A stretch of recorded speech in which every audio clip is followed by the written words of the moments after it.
Hello నమస్తే గోమతి పాడ్కాస్ట్కి స్వాగతం.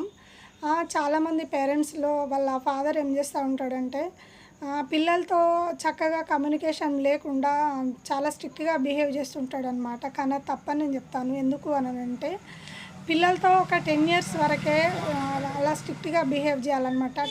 10 years దాటిందంటే చాలా ఫ్రెండ్లీగా మూవ్ అవ్వాలి పిల్లలతోని.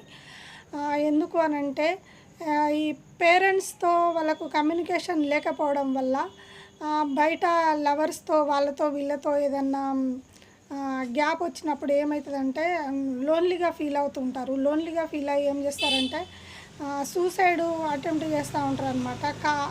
కాబట్టి ఏం చేయాలంటే మనకు మన పిల్లలతో ఫ్రెండ్లీగా ఉండడం అనేది అసలు తప్పే కాదు. చాలా ఫ్రెండ్లీగా బిహేవ్ చేయాలన్నమాట. ఏ విషయాన్నైనా షేర్ చేసుకోవాలి. మన ఆస్తుల వివరాలు కూడా వాళ్ళకు ఫైనాన్షియల్ మ్యాటర్స్ కూడా అప్పుడప్పుడు చెప్తూ ఉండాలి.